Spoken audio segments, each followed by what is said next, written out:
Are we ready?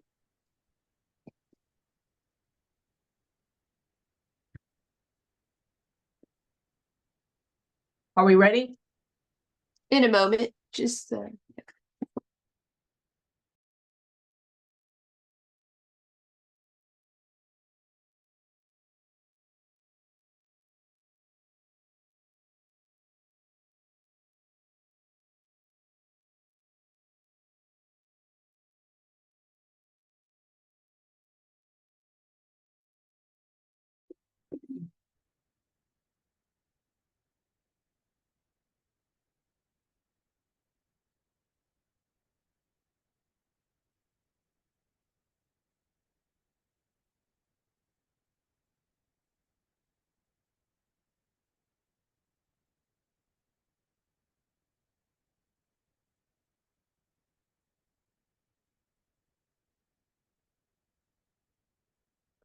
Hello, everyone. Welcome to Session Spotlight. Today, we are going to showcase Theresa Brown, Beth Ross Johnson, Susan Lazear, Robin Lynde, Jenny Schu, Jean Shepard, Laurie, Carlson, Steger, with Norma Smayda, and Alanna Wilcox. So we want to welcome you all to all this information about Convergence, which is this summer from July 11th through the 17th. We're going to have all kinds of things that are going to go on during Convergence, along with all these wonderful teachers and their classes. We will have over 150 classes. We'll have the marketplace where you can go shopping, exhibits, the keynote, tours, and probably one of the biggest highlights for the week is the runway fashion show. There's nothing more exciting than seeing your piece walk across the stage and modeled, with a professional model. It's so much going on during that week. We hope you'll come and join us. The first person today is Theresa Brown. Theresa is offering a class called Ecoprint on Leather. It's a 2-day workshop. It's Saturday and Sunday, July 13th through the 14th. Hi, Theresa. Hi, how are you? I'm good. Welcome. Thank you. I'm glad to be here. Shall I just start? Please start. Yeah, there you go. Okay, again, I'm Theresa Brown and Eco-Printing on Leather. If you're familiar with eco-printing at all, it's basically taking your leaves and you're imprinting them onto your fabric. In this case, we are using leather.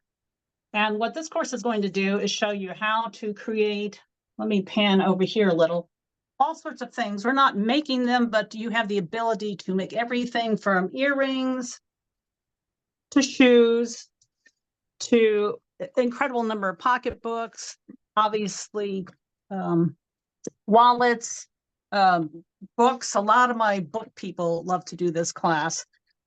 And we'll be doing natural eco printing, which is just getting the leather itself, the leaves. Now, Mother Nature plays a role in this, so you need to watch Mother Nature in this, and I'll explain all of this. We're going to do it in color, a couple of examples. And we'll be using a goat skin and a sheep skin, and I'll show you resources, how to find it, how to source it. If you've done eco printing on leather and you wound up with armor, then I'll show you what leather to use, how not to get these results. The earrings are also popular, by the way, and essentially in 2 days, by the time you leave, you'll have the ability to continue doing this on your own. This is also, some of the leather that I use is designed specifically to be used with a home sewing machine with a leather needle. So you don't have to get particular equipment, although I do have a Sailrite. Let me just show it over the fabricator, which is an all-encompassing machine that does the job beautifully. Here you go. And at this rate, that's what we're going to do. This is beginner friendly, by the way. If you're an experienced leather worker, it's a way to add another product to your line. All sorts of things you can do. I have dozens of pocketbooks, different types that I've made. We're going to walk over here 1 second. You can see just a few. And then you can come back to me. And that way, if I can field any questions that somebody may have, that it is a unique art form. I'm one of the few people that actually does it professionally. So I'll be glad to share all that information with you and get you started. Well, Are there any did, questions? well, you did say this is for beginners. So if I've never done any kind of eco dyeing before, I'm going to be able to do this? Yes, you are. Wonderful. And once I've done this, can I generalize this information to cloth or paper, or is there certain things that you only do on leather? The key to eco printing on leather is the leather. Okay. Eco printing on fabric or paper, or that is all dependent on the different types of substrates that you use, but also nature. Nature plays a huge part when you choose the leaves, where you live, if it's a drought, if it's rainy, etc. That's the fun part of it. But I have designed these so they're beginner friendly. Even if you're an experienced eco printer, one of the key parts of this is learning what to choose when you're getting leather, so you don't spend a fortune like I have in the past, thinking I knew everything about leather, and I really didn't. So it sounds like most of the supplies will be provided by you. I'll bring everything. Wonderful.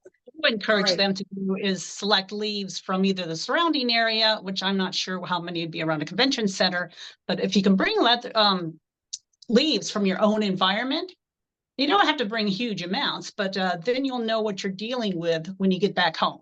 Okay. This, again, I always mention this because this is a great workshop for somebody who's flying in. They can't bring a lot of equipment. You're going to provide everything. I've got everything. Thank you so much, Theresa. This just sounds fascinating. I can't wait to see what people make. Thank you so much. This is Ecoprint on leather. It's a 2-day workshop. It's Saturday and Sunday, July 13th through the 14th. Next up, we've got Beth Ross Johnson, Weaving Resilience, Textiles in a Challenging Climate. This is a 90-minute seminar. It's Sunday morning, July the 14th. Hello, Beth. How are you? Hello. How are y'all? Good.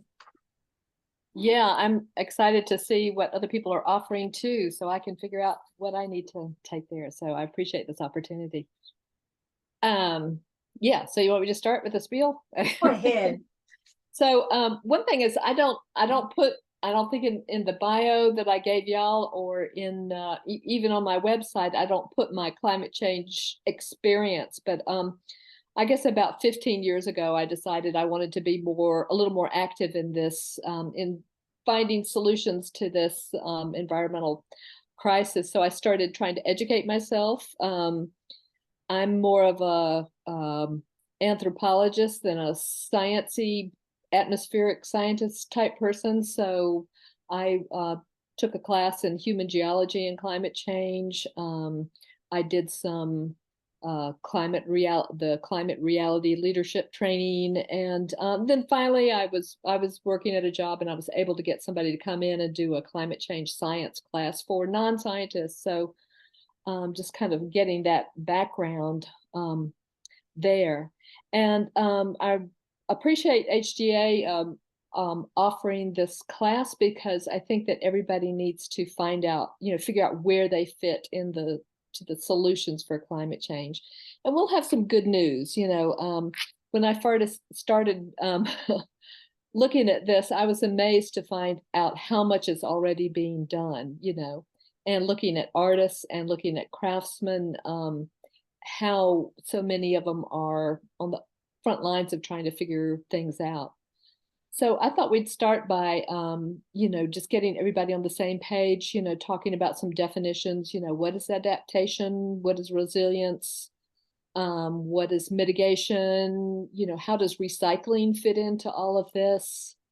And then do like 3 sections. One is how does the production of textiles contribute to climate change? I think we all know about supply chain, where, the cotton is grown in North Carolina and it's sent over here to be spun and over here to be dyed and to another continent to be knitted and somewhere else to be sewn into clothing and back to North Carolina to be sold, that kind of thing. And then also how climate change is affecting the textile industry, and looking at industry, but also looking at the way it affects some of the indigenous textile traditions, basket makers and weavers, you know, how it's affecting them and their materials they're working with, especially, and some of the solutions that they've come up with that are applicable to, you know, for all of us.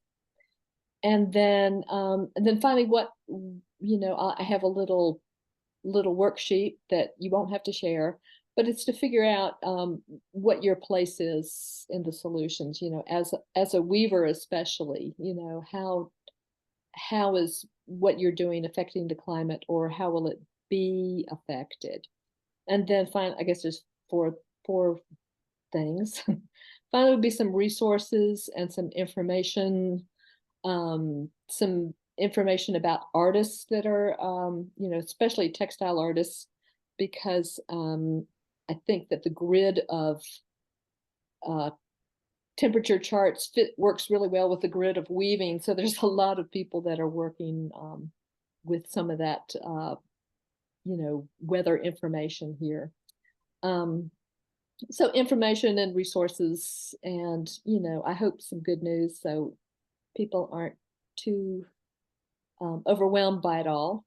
And yeah, I really appreciate it, being able to do this. It's about 75 here in North Carolina, and there's a lot of smoke in the air because we've got some wildfires going on. So it's really hitting hard today about what's going on, and hope we can come up with some solutions and things to work on from this workshop. Well, I love the way, and what your description is, learn to green up your work. I love that description. It's kind of like the old bumper sticker that said, think globally, but act locally. And I like that idea that each artist can look at their own practice and think, what can I do, no matter how small or big, that I can do? This sounds like a wonderful lecture and discussion. Thank you, Beth. We appreciate it. Weaving Resilience, Textiles in a Changing Climate. It's a 90-minute seminar. It's Sunday morning, July the 14th. Next up, we have Susan Lazear, Engineered Design Using Digital Printing. This is a 2-day workshop. It's Sunday and Monday, July 14th through the 15th. Hi, Susan. Hi, I'm going to go ahead and share my screen. And away we go. So let's just start. All right, so I'm going to be doing engineered printing, which is basically preparing designs for fabric. And you will be designing either repeatable designs, as you can see on the right here. Those started off as leaves, and or working with more engineered, where we'll take a full-scale PDF pattern and lay imagery into it. So that's more what we call engineered. You will be using a computer pattern making program, or I will provide the patterns for you. And we use Photoshop or Photoshop Elements. If you know some other paint program and you know it well, you could use that. It's just that I am familiar with those too. And lastly, we'll be learning how to upload something that you've designed to a digital print service like Spoonflower. So who should take this class? Anyone who wants to create their own fabric, maybe people who want to translate their art or photography to fabric, or people who'd like to meld their computer skills with the creation of garments. What skills do you need? Well, you should be comfortable with a computer, and you should have the ability to use or to learn the basics of a paint style program. And I will provide some video links in advance that talk about the types of skills that are helpful to know. But I do want to say that I've taught this workshop successfully with beginners, but much depends on their comfort with a computer. So if you're like brand new to a computer and don't know paint at all, this is probably not for you. But if you're comfortable with a computer, you'll be fine. So as far as requirements, you need a portable computer. You'll either need Adobe Photoshop, which is subscription-based, or Photoshop Elements, also by Adobe, which you can buy for, I think, like $80. It's a one-time purchase, no subscription, which I love. You can also choose to use a trial version, just research that before. But I will say that you want to make sure you have a sufficient hard drive space on your hard drive, because when you start working with big photographs and things like that, it takes some hard drive space to do that. There is a small materials fee, primarily for handouts. because I'll have multiple handouts. In advance, you'd want to download and install the pattern making program. Make sure you've got the paint program. You can bring digital photos or clip art with you. I'll also provide some, and you can also choose to review the videos that I mentioned. So there's two types of design that we will do. One is an all over repeat. So this is like yardage fabric. So there you'll be developing motifs. So as an example, here are some begonias that I took a photograph at a flower show. And then in the software, I isolated some of the leaves and some of the buds to build motif elements. And then you can start laying into repeat and creating repeat in Photoshop. It's pretty simple. And then you can start, with a little more knowledge, you can start getting more sophisticated so that you are layering and doing other things. But of course, it's not required. But for those of you more comfortable, you can move there. And then you can even get a little more complex with your backgrounds. But here's the yardage that I finished doing, and this was printed on a cotton twill. This is my granddaughter who did finger painting, and her mother sent me a photo. And with that, I created a repeat pattern and made a dress with her own artwork. The second type of design we'll do is engineered design. And this is different because here you're going to work with a full-scale PDF pattern of your clothing, and you're going to insert artwork into it. So this is digital printing. When this comes out of the printer from Spoonflower, whichever other company you choose to use, you actually have your imagery laid exactly into the garment shape, and you just cut out and sew. So here's an example. This was the pattern, and then I created a full-scale PDF. And I had photos from the Grand Canyon that I took on a trip to the Grand Canyon. And then you lay them into the imagery in Photoshop. And this is why sometimes you need more RAM. It gets, or hard drive space also. It gets the, photo files can be huge. So anyhow, you can see the front and the back. I did 2 sleeves. And then if I have extra space, because this width is exactly the printable width of the fabric, I'll add some more for bands or just extra fabric for pockets or anything else. When it comes back, this is what it looks like. This is the finished dress. This was another one I did. There's the pattern. I just used flowers. You can see the whole pattern here when it was printed, and I did a lot of other flowers because we did technology. So there's neopixels and sequins on this. And this is a sunset from Cardiff Beach in San Diego area, and the dress I made from that. So you can see the pattern and the dress, and that's it. So I don't know if there's any questions or not. Well, Susan, I'm floored. I've never seen this before. This is amazing, especially that you can print out the pattern as is. It's cool. It is amazing. Wow, that's a lot to learn in 2 days. But you think if you're computer savvy, you can do it. If you understand computers. Well, if you're comfortable with computers, Yeah. I mean, you don't need to be a technician, but if you're Right. comfortable moving around software and doing menus and things like that, yeah, we start with motif design. That's pretty simple. The difference will be if you're more savvy, your designs will be more complex. If you're still learning, your designs will be simpler. So that's basically how it works. Well, these are beautiful. I can't wait to see what people make. This is engineered design using digital printing. It's a 2-day workshop. It's Sunday and Monday, July 14th and 15th. Next up is Robin Lynde. Hi, Robin. This is what to do with a spotted fleece. It's a 3-hour seminar, and it's Friday morning. Hey, Robin. I think you're muted. Look for that little icon that looks like a microphone. Yeah, no, I clicked it. It just things moving. Hi, I do have a slideshow, but I just happen to have this here, and so I'm going to hold it up real quick. Spotted fleece. There's a V-shawl I just finished. So, but I have slides for you. So let's share the screen. Oh, where did it go? There. Share and play.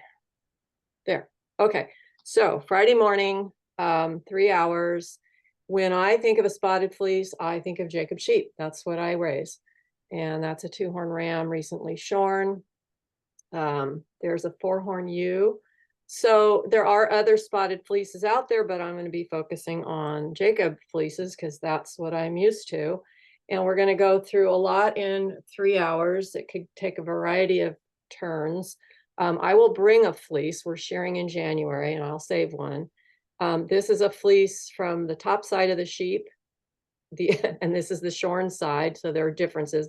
This is a black and white fleece, but most people would think it's brown because that's sun bleaching. We're going to talk about all that kind of stuff. Choosing a fleece, skirting a fleece, which is preparing it for working with it, deciding, am I going to mix these colors or am I going to sort them?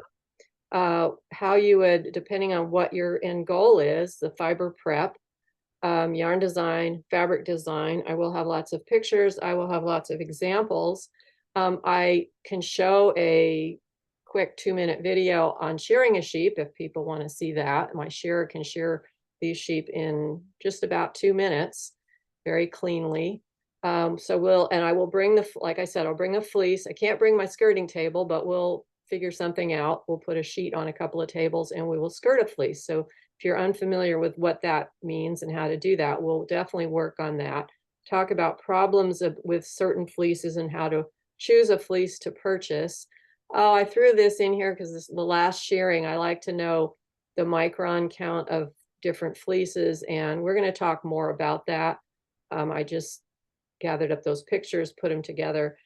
These are some examples. Those of you who are spinners might see a fleece here that you think, oh, I really like that. Or there's a variety in the Jacob fleece. That's what this photo, this collection shows. And okay, so now we get down to what do I do with the spotted fleece?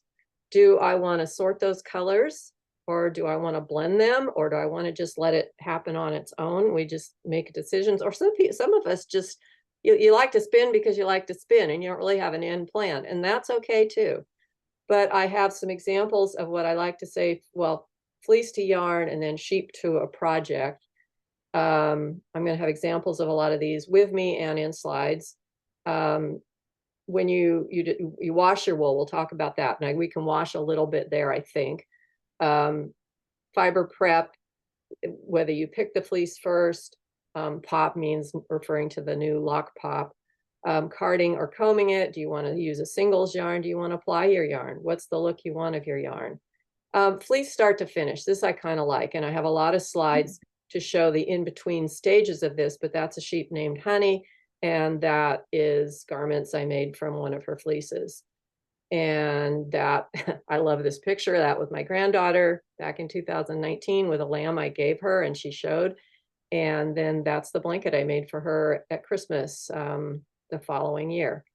So all the processes that go into creating those kinds of things. And then I have some other idea. I just am sharing some slides because I don't want to run out of time. These are just pictures all using a spotted fleece or multiple spotted fleeces to show you some of the ideas that you might do.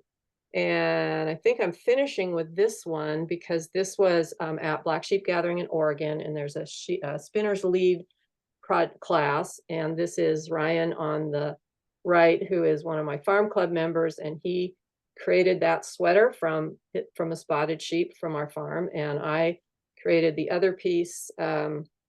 Anyway, that was a show we did, and wearing the garment and bringing the sheep in, kind of like a fashion show. And oh, I was going to say something else, and I have 5 seconds left. We're going to, oh, did I have a supply list right there? If you want to purchase some washed Jacob fiber ahead of time, I will bring that. It's optional, but then you can actually bring hand cards or combs or something and actually work with that fleece there and be able to take it home. So I think that's it. So you're saying this class is for people, anybody who knows how to spin, or just anybody? Well, pretty much anybody. I think if you already know how to spin, you might have an interest in this fleece, but if you don't know how to spin yet, maybe I'll get you excited about spinning or about how to use different colors yarn that you bought from your favorite farmer. Well, I would take the class if you could guarantee I could make that sweater. I like that sweater. That was cool. You know what? I'm a weaver. A friend of mine spun this from my flock and knitted it for me. So that's great. That's great. Well, thank you so much, Robin. This is what to do with a spotted fleece. It's a 3-hour seminar. It just looks like it's packed full of information. It's Friday morning on July 12th. Thank you.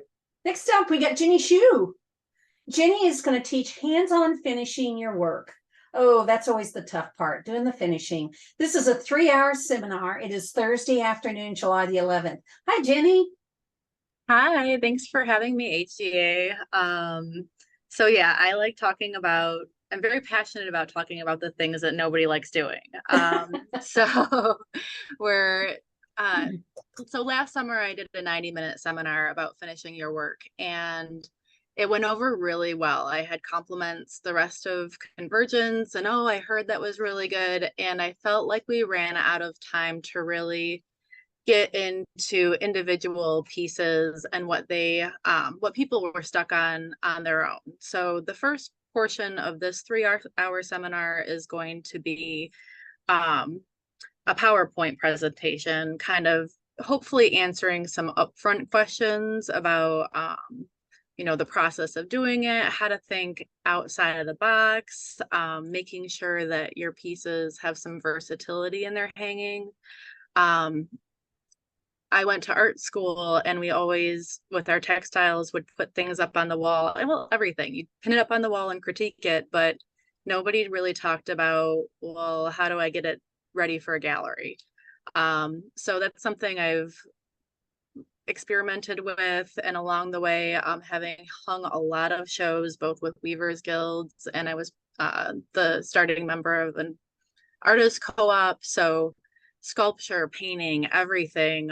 You kind of have to figure out spaces and where things need to go and how to hang those. So that's the base of this 3-hour seminar, but also I'm going to bring in a lot of like hands-on things, some samples of what I use to hang stuff on, how you should be finishing, especially wood products. And also I'm encouraging people to bring stuff they're stumped on. Like, I have this piece off the loom, but I don't like X, Y, and Z about it, or I don't know how to hang it, how to present it. And hopefully that second half of the class will be able to individually go through and talk about each other's work and look at how to finish those pieces. So there's a lot of different things you can do, lots of versatility in you know, how to put things up on a wall or hang it off of the wall. The piece behind me was in a show recently, and it was hung in the middle of the room, and it was stunning that way. And I make sure that all my weavings can be hung that way. So you also have to finish the back too. Also, like, just auditioning pieces with the types of finishing techniques that you want to use. So sometimes I'll bring pins and different clips that I use.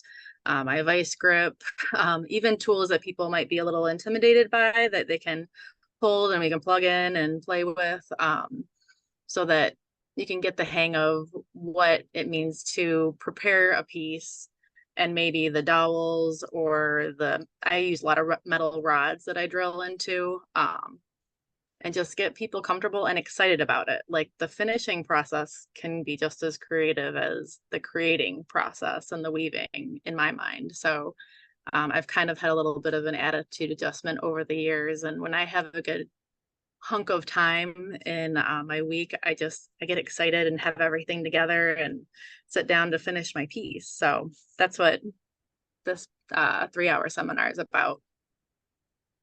So Any questions? I just want to reiterate that people should be bringing something that they want to learn how to hang some of their own work. I would love it if people brought some That would of be their own great. pieces. Yeah. Yep. I had some people send photos to me when I reached out ahead of time, which I had prepared to talk about, but we never got to. So if you have a big piece or a piece you don't want to travel with, I will be sending out an email ahead of time, and you can send me photos and maybe, you know, what you're thinking, or we can talk about what you're thinking, and I'll present that as part of it too. So we'll do a photo session of things that people are thinking about, like, how do I finish this? And then we'll also do, you know, hands-on. I'd love it if we did hands-on. I'll bring some of my stuff too. Oh, that's great. I mean, it's wonderful when you have a class with theory, but it's a whole new ballgame if you are actually doing it hands-on and they're saying, this is what you need to do to make this happen. Way to go, Jenny. This sounds like a great class. It's hands-on finishing your work. It's a 3-hour seminar. It's Thursday afternoon, July the 11th. Next up, we have Jean Shepherd. Hi, Jean. Dyeing Without Dye. It's a 3-hour seminar. Tell us about it, Jean. Well, I'm excited to be able to be with you. It's basically a trunk show about manipulating previously dyed wool fabric, yarn, fleece, silk, and nylon. I don't know about you, but I often end up with all kinds of stuff that people give me. Maybe it's kind of junker fiber that's not right for what I'm doing, or it's a way for me to stretch it, recycle it, repurpose it. And this is a workshop not only for using up those kinds of things, but sometimes you have someone who's very timid about dyeing or afraid to dye. I'll show you how to take things you have at home, at least if you've got a pot, a pan, tongs, maybe some detergent and some citric acid or vinegar. And I'll show you how to just create all these things that are more interesting. I'm basically going to have bundles on each one, kind of a before and after bundle where I'll ask for help sometimes and I'll show you how to take something and then the things that I do to turn it into something else. Now, you have some photos already in the display, but I thought I would give you, well, at least something else, maybe so you can see something that we'll be demonstrating how to do, where you can take all sorts of things and do things that are exciting for weavers, rug hookers, applicators, people who do the needle arts like felting, crochet, knitting, quilting, and other creative fibers. I will have a very extensive handout with photos, but I'm going to give that to my students as a download that they can put into their phone or into their computer. It's a great way to transform, like I said, ugly fibers, or sometimes you have too much of a good thing and you need to make it look different. Sometimes you don't have enough, so you need to stretch it. All kinds of things where you can work smarter instead of harder. This sounds great. So, well, people they don't need to bring anything, right? They just need to show up and. Yeah, maybe a notebook and an open mind. This is for people who are beginners, never ever done it, but maybe you're an experienced diver, but you haven't played around in this fashion. I think it'll be interesting and exciting about the things we can do. And we can also maybe talk about problems that people have with something and maybe troubleshoot on how we would work with them to help them. So you're also going to talk about using the primary colors. Yes. Okay. Well, for example, maybe you need to create some new colors. And I'll show people how to take some primary colors and bleed them in such a way that we can make a whole rainbow of wool as well. Well, this sounds wool or yarn or whatever. Well, this is great for a beginner. I mean, sometimes you get so intimidated. So this sounds like a great way to start. And everybody knows Jean Shepherd knows his dyeing. So check it out. It's Dyeing Without Dye. It's a 3-hour seminar. It is Sunday morning, July the 14th. Thank you, Jean. Thank you. Next up, we have Laurie Carlson Steger, and she is with Norma Smayda. Good morning, ladies, or good afternoon. Hi. Good morning. You're doing the foundation to your masterpiece, a one-day workshop, and this is Sunday. Correct. So I'm Laurie. And I'm Norma. Hello. And we are going to help you take pieces of fabric that you have maybe an inspiration from, but not knowing quite what to do with it. And we will help you transform that into a piece of work that you could consider art. So something that's always been important to me is having a good ground fabric, a good weave structure. I like weave structures of all kinds.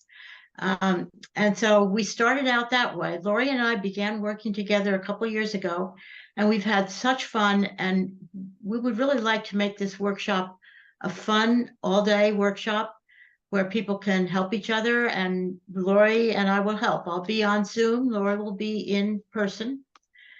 And we're going to do a little share screen for you. All right. How is that coming out? That's good. Kathy. All right, great. And do you don't see our little Zoom square on our screen, do you?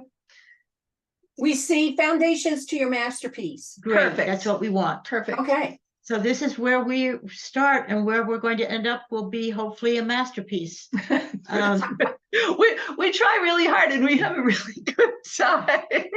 We've gotten a couple of masterpieces, and we've gotten some other things, but we've had fun. Yeah. So each person is going to bring swatches of cloth that they've woven, squares, 10 by 10, 20 by 20, maybe nothing bigger than that, but a piece of cloth that they envisioned being a work of art, and it didn't really come across the way she wanted it. And so We can develop a critical thinking strategy and maybe identify a personal inspiration that maybe the fabric started a certain way, but didn't quite get there.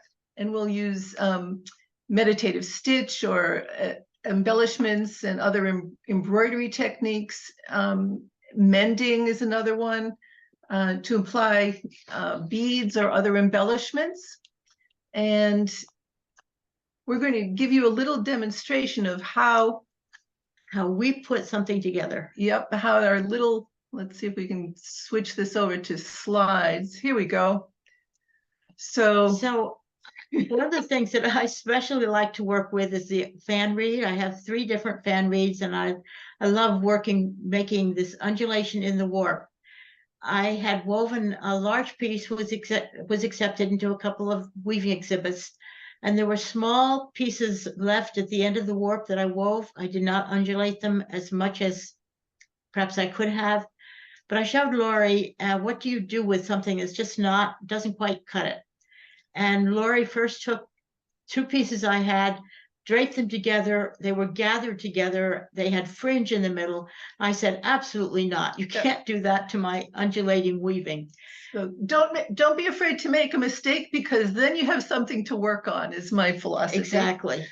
So we decided to choose the small piece first and put the stripes in a vertical position, like you see on the left. Which is the way it is on the loom. Right.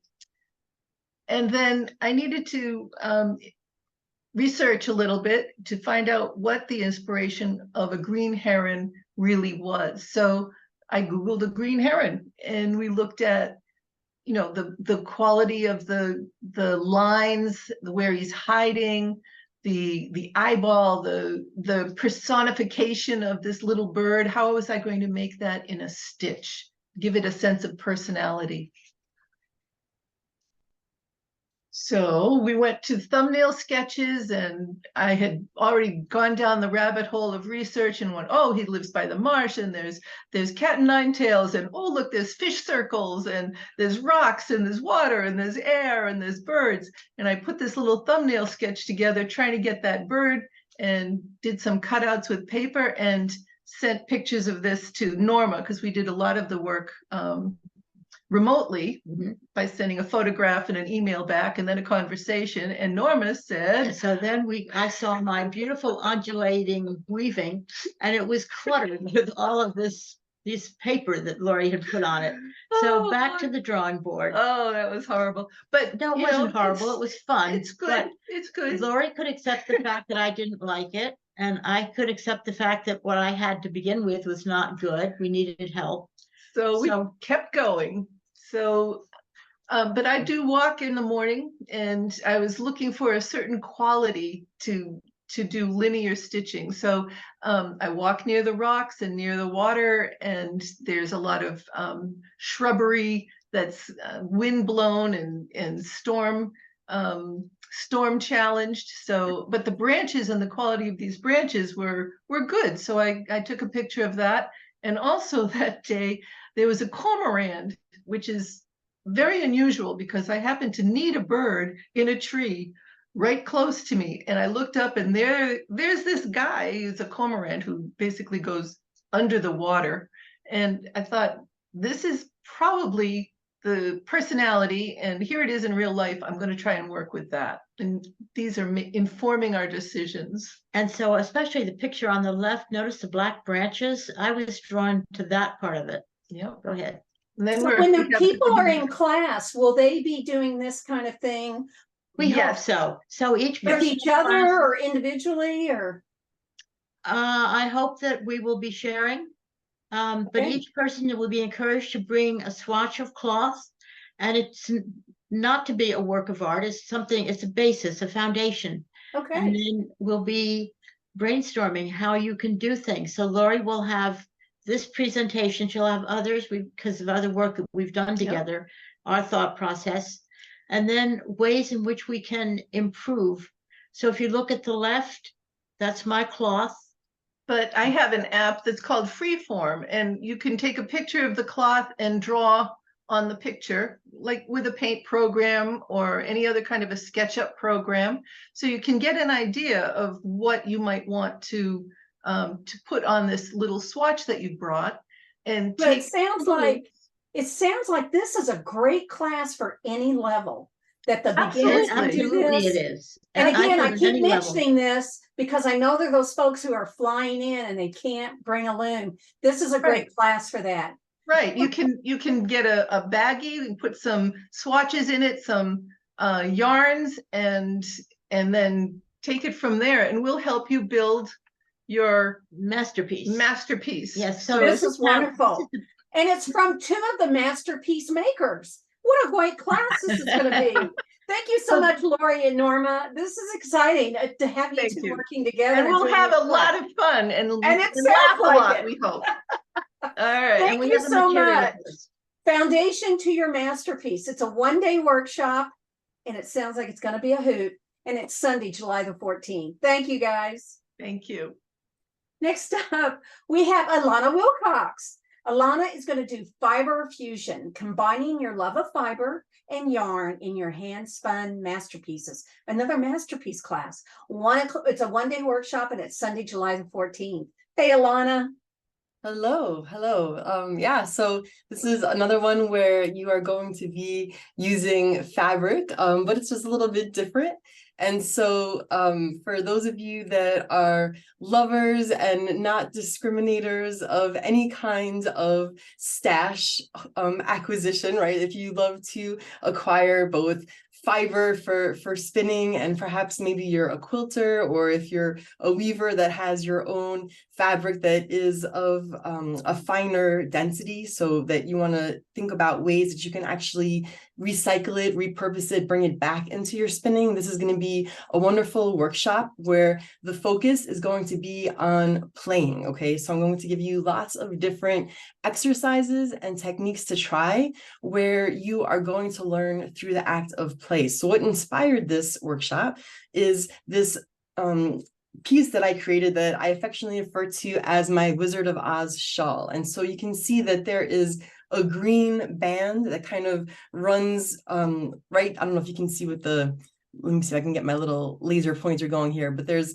a little area right over here that's green, and that is a fabric strip that I wanted to represent what I refer to as the scarecrow section of this Wizard of Oz shawl. And so when I was creating this, I wanted it to be where each section of the shawl would represent either a different character or a scene from the Wizard of Oz. And as I was trying to interpret or think about how could a character or a scene, be represented in spinning, I was playing. And it was through that play that I was just having so much fun. And I really wanted to be able to share these different experiments and different ideas with spinners and give you an opportunity to blend how to take fabric, which is a little bit different than in the traditional way of making a rag rug, or just taking a fabric strip, for example, and either using fabric as yarn in of itself, or just putting twist into fabric, but how to actually incorporate fabric into your yarn. So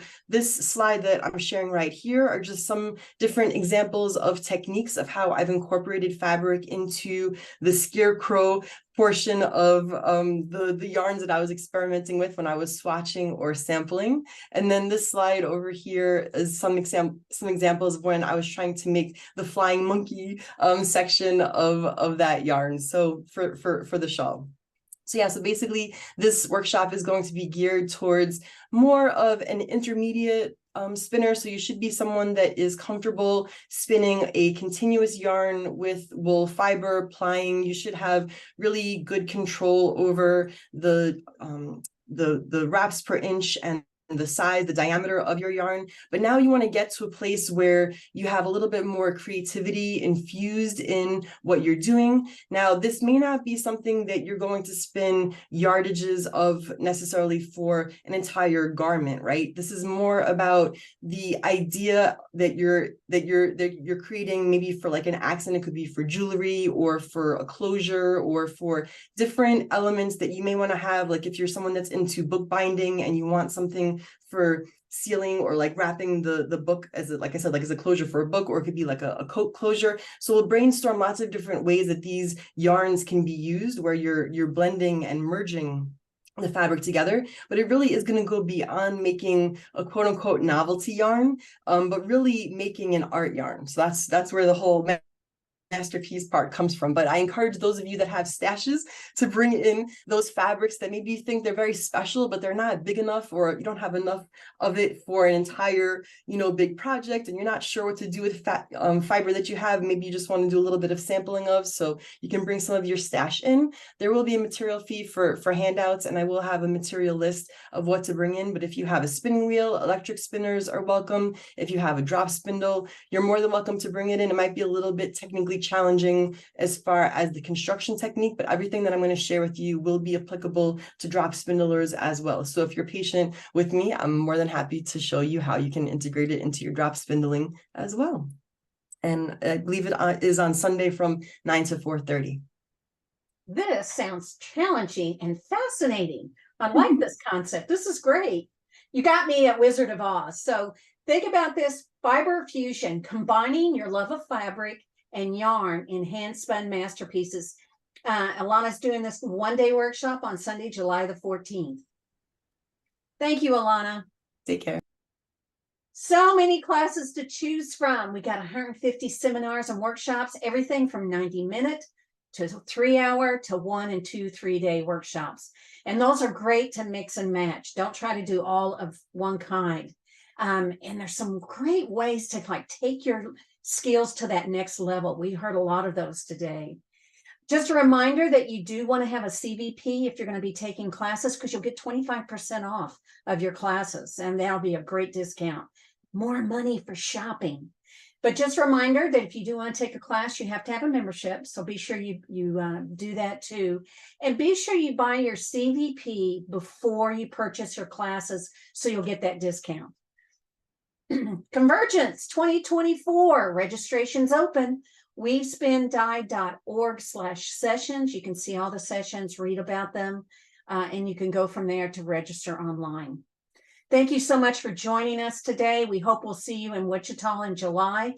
We have another session tomorrow at 1 o'clock Eastern, and you can learn more about all these classes that are coming up this summer. Thank you for joining us.